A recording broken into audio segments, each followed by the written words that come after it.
자, 잠 깨시고 또 스트레칭도 좀 하시고.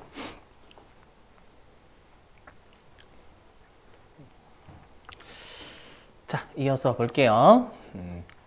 자, 보시면 그럼 여러분들이 이 생각 접대비 쪽은요.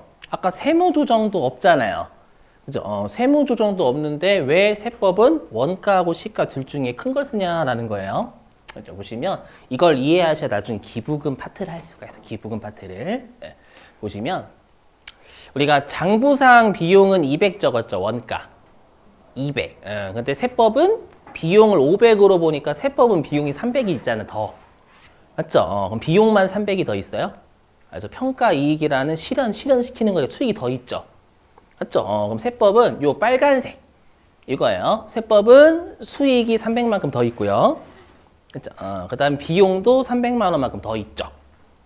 그죠? 그래서 결론적으로 우리가 어차피 세법은 비용도 늘지만 같은 금액만큼 수익도 느니까 이익의 차이는 없었잖아요. 그죠? 근데 생각을 해보시면 여러분들 우리가 접대비는 뭐가 있다라고 했냐면 한도가 있다라고 했죠. 근데 우리가 여태까지 여러분 수익이 한도가 있다라고 들어보셨어요? 입금은 한도가 없어. 입금은 한도 없이 전액 과세 무조건. 입금은 한도라는 게 없어요. 약간 양아치긴 해. 그죠? 야, 이 정도까지만 내 이런 게 없어. 벌어들인 것은 다 내라. 그래서 예를 들면 요거예요. 예를 들면 여기요. 만약에 여기 있는 점선 있죠?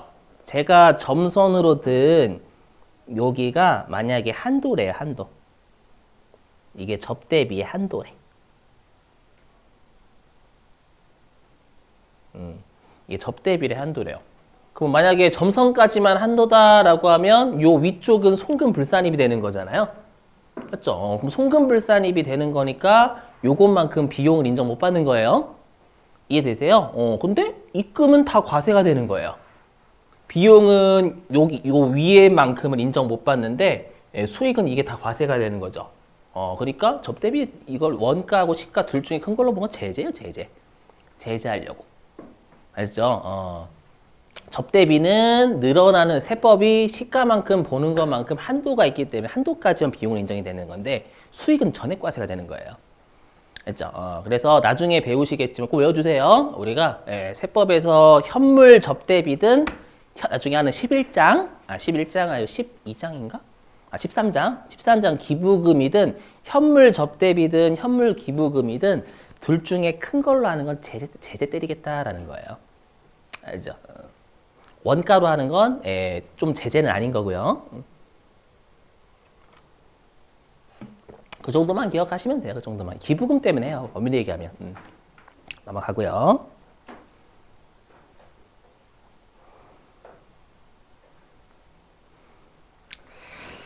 자, 그 다음에 이제 뭐를 할 거냐면 아까는 제가 여러분들 그거 했었죠. 아까는 우리가 현물 접대비하면 사업상 증여만큼 우리가 매출세액도 접대비였었잖아요. 그죠? 근데 아까는 그걸 안 봤죠. 아까는 그걸 안 보고 그냥 여기까지만 봤어요. 여기까지만 봤었는데 근데 우리가 거래처에 접대를 하면 시가에 처분한 것으로 간주해버리죠. 간주해서 요 시가 500원에 10%인 50원만큼도 우리가 내가 내야 되는 거예요. 되시겠어요? 그래서 아까 분계로 따지면 차변의 접대비 50원, 시가의 10%는 50원. 그 다음에 대변의 예수금은 부가세 예수금 얘기하는 거에 매출세. 했죠? 이렇게. 자, 이제 들어보실게요. 이게 이제 접대비하고 기부금의 큰 차이인데, 왜냐면 접대비하고 기부금 비교하는 문제 꽤 내거든요. 말 문제로. 뭐냐면, 여러분들, 기부는 1년에 많이 해요? 적게 해요? 기부는. 적게 하죠. 1년에 기부 안 하는 사람도 있잖아요. 먹고 살기 바빠서 저 같은 사람. 그죠? 그래서 기부금은요, 건 바이 건으로 다 줘요. 어떻게 회사가 기부했는지. 알죠? 근데 접대는 1년에 많이 해요? 적게 해요? 많이 하기 때문에 접대비를 이때는 어떻게 접대했고, 이때는 어떤 거래처에 접대고, 이런 것들을 건 바이 건으로 줄 수가 없어요. 없고, 그냥 손익계산서에 1년치 접대비를 원샷으로 줘버리는 거예요. 그렇게 줄지 압니다, 여러분들. 그래서 여기 보시면 이렇게 주는 거예요. 여기. 자, IS는 손익계산서라고 했죠? 그래서 손익계산서당 접대비가 얘 말고도 다른 접대비가 750원이 더 있는 거예요. 회사가 장부에 기록한 게. 했죠? 200, 요 접대비가 회사는 지금 250원이잖아요. 했죠? 여기 있는 250원에다가 나머지 접대비 있죠? 나머지 접대비가 750원이 더 있다라고 생각하시면 되는 거예요. 그래서 총 손익계산서에 접대비를 회사가 1,000원 적었다라고 이렇게 줘요. 실제 시험에서. 근데 세법상 접대비는 얼마인지 계산해야 되겠죠. 왜냐면 우리가 금액을 컴퓨터가 1,000원 가지고 불러올 거거든. 얘 가지고. 맞죠? 얘 가지고 불러올 건데 그럼 우리가 지금 차이가 나는 게 세법상 접대비는 여기 동그라미 파란색으로 친 550원이죠. 그럼 장부상 접대비와 세법상 접대비의 차이가 얼마나요? 300원. 얘는 세법은 550, 장부는 250이잖아요. 나머지 750원 차이 없다는 얘기예요, 여러분들. 얘만 비교하면. 그렇죠? 그러면 300원만큼의 차이가 더 있죠. 그래서 거기 보시면은요. 여기. 자, 그러면 여기 우리가 손익계산서 불러오기 하면 회사가 기록한 접대비 1,000원을 불러와요. 그렇죠? 하지만 이 차이가 나는 300원을 더해 주셔야 된다라는 게 진짜 중요해요. 300원 더해 주셔야 된다라는 게. 아까 그랬잖아요. 세법상 한도랑 비교해야 될 건 세법에서 바라보는 금액하고 비교하는 거라고. 그렇죠? 그러면 요거잖아요. 뭐냐면 얘를 쪼개보면 이 1,000원은 우리가 250원, 750원 이렇게 나뉘어지는 거죠. 이 사례로 따지면은요. 맞죠, 여러분들? 맞죠? 근데 세법은 어떻게 구성이 돼? 잠깐만, 세법은 왜 이래? 야이씨. 그럼 세법은 파란색으로 친 게 550원이잖아요. 그럼 550원하고 나머지 750원 같다라고 제가 문제 낸 거예요. 그럼 세법은 얘가 어떻게 되냐면 550원, 세법은 시가로 평가하니까 둘 중에 큰 거. 500에 550, 여기에 다른 접대비 750 해서 1,300이잖아요. 그럼 당연히 1,300하고 한도하고 비교하는 거지 1,000원하고 비교하는 게 아닌 거예요. 앞으로 이 개념 계속 나올 거예요, 여러분들. 이게 여러분들 실제 이제 세무법인이나 이런 데서 하실 일이고. 그렇죠? 세무법인이나 이런 데는 법인세 잘하는 사람 우대 진짜 많이 해요. 법인, 물론 회사는 예, 법인세 잘하면 우대도 하긴 하지만 회사는 재경관리사를 좀 더 우대하는 편이고 아니, 다 우대해요. 여러분 걱정하지 마시고 표정 안 주셔가지고 이렇게 예, 그러면 여러분들이 1,300원으로 바꾸셔야 돼. 이 차이 나는 것만큼은 되시겠어요? 자, 근데 만약에 세법상 한도가 예를 들어서 100원이래요. 한도는 컴퓨터가 다 해요. 그래서 접대비는 한도는 신경 안 쓰셔도 돼요. 알죠? 한도 전 단계가 짜증나서 그렇지. 그래서 만약에 한도가 100원이다라고 하면 송금불산입은 900원이 아니에요. 100원하고 1,000원하고 비교하는 게 아니라 세법상 접대비인 1,300원하고 한다고 비교하는 거예요, 여러분들. 그렇죠? 그래서 1,200원인데 나머지는 걸어주는데 여러분들이 꼭 지금 사례에선 1,000원으로 불러오는 걸 1,300원으로 돌리시는 게 진짜 중요하다라는 거예요. 알죠? 진짜.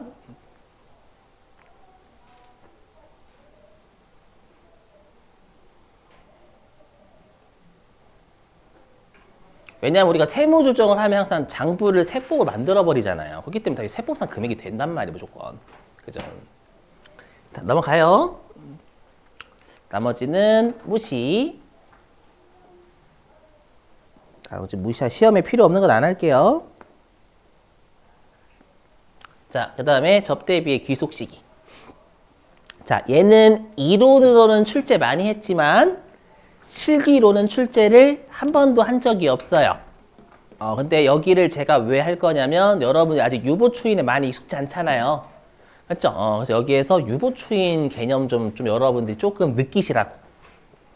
아시죠? 일단 유보추인은 제가 차이가 났던 자산부채가 소멸하면 맞죠? 많았던 곳에서 그만큼 더 많이 없어지니까 차이가 해소가 된다. 그래서 반대의 세무 중 유발된다라고 했었죠, 여러분들. 자, 보시죠. 자, 일단 우리가 접대비의 귀속 시기는 언제냐면 발생주 있습니다. 접대 행위를 한 날이지 접대비 지출을 한 날이 아니에요. 알죠? 근데 이거는 낼 수도 있어. 혹시라도 이상한 출제율이 들어오시면 가끔씩 이상한 분이 들어오세요. 들어오시면 막 세무 1급에서 안 냈다고 막 내는 분들이 계세요. 그것도 좀 대비. 자, 왜 그런지 설명을 해볼게요.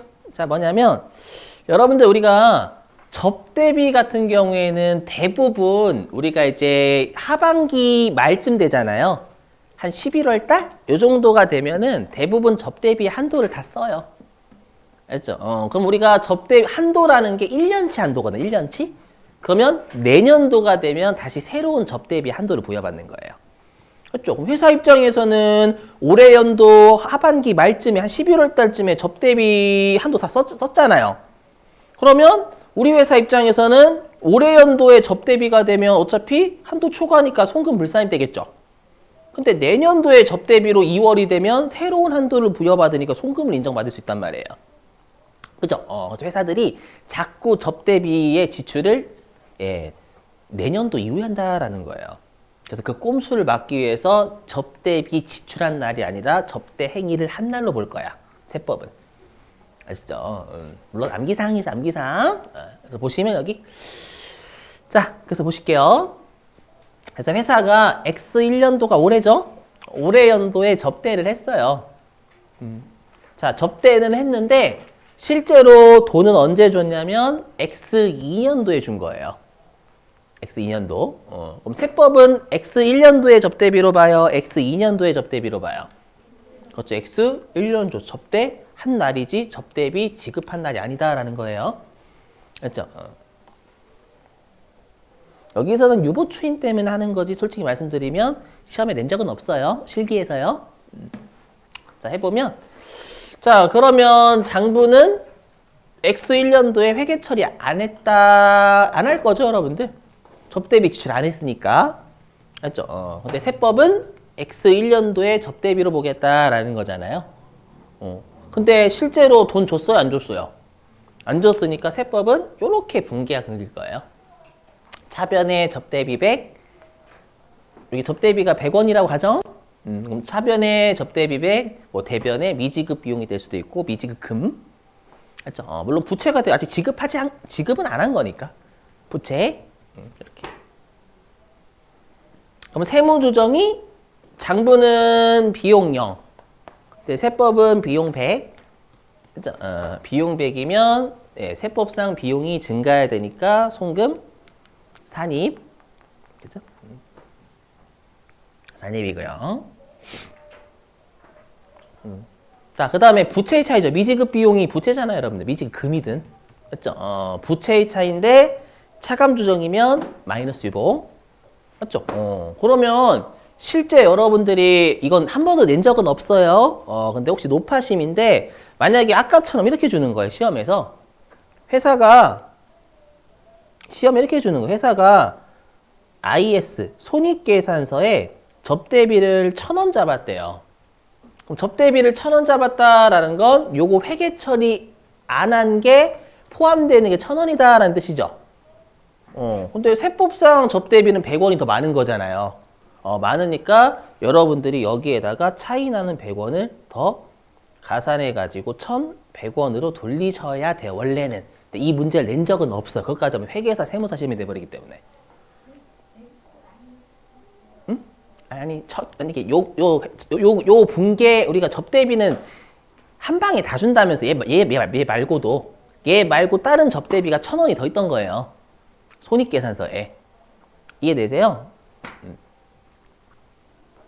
근데 세법은 얘도 접대비로 보잖아요.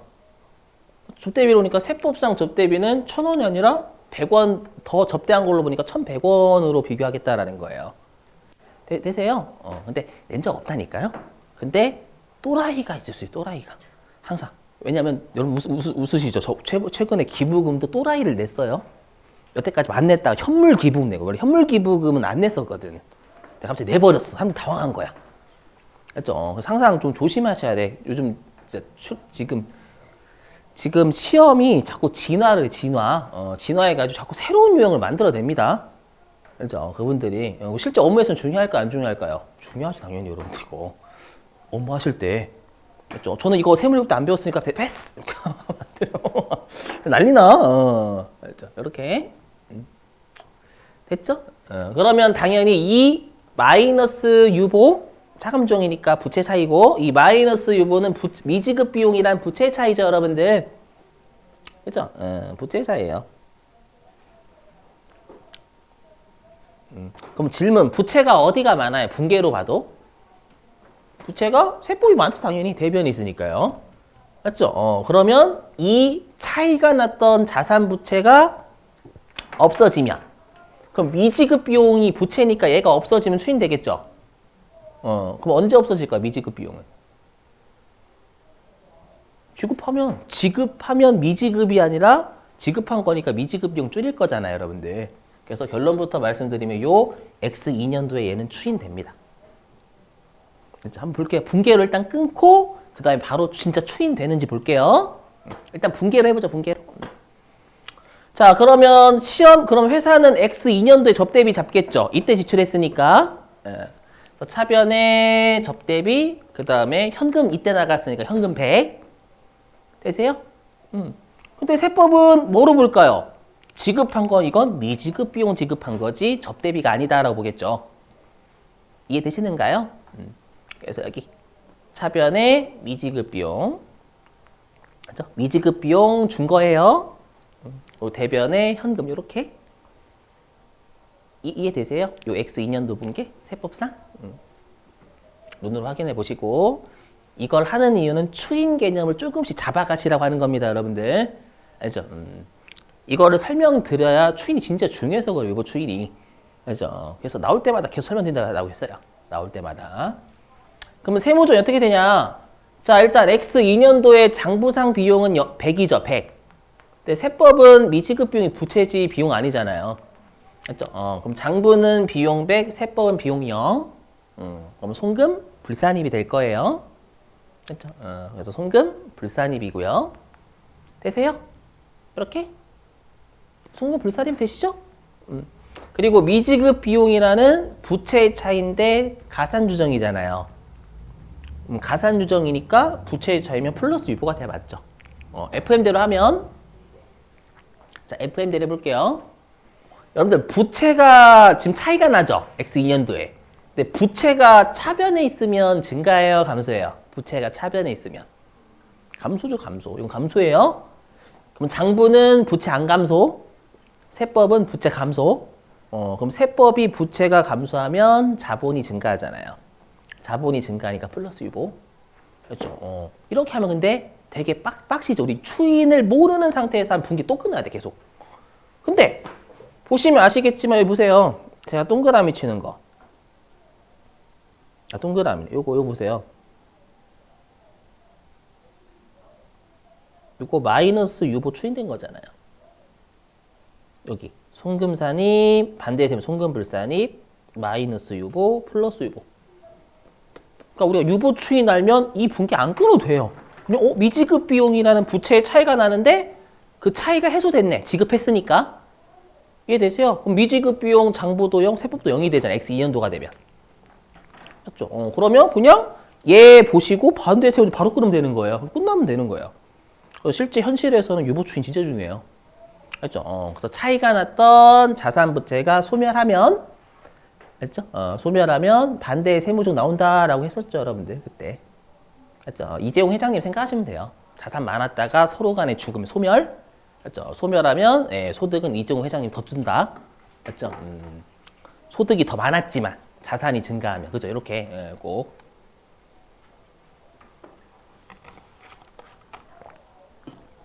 그리고 여러분 이거잖아요. 뭐냐면 부채가 많아요. 그럼 부채가 많으면 소득이 많은 거예요, 적은 거예요? 적죠, 당연히 여러분들. 더 빌렸으니까 그만큼 소득은 없는 거지. 맞죠? 그래서 송금 산입이 나온 거예요. 차감 소득이 낮죠. 죄송해요. 그냥 반대 세무조죠. 표정이 안 좋으셔가지고 그냥 미안해요, 여러분들. 아무튼 여기선 유보 추인하려고 한 거예요, 그냥. 나올 때마다 계속 설명드릴 테니까 좀 감 잡으세요, 여러분들. 조금씩. 자, 그 다음에 이제 접대비의 한도. 지금까지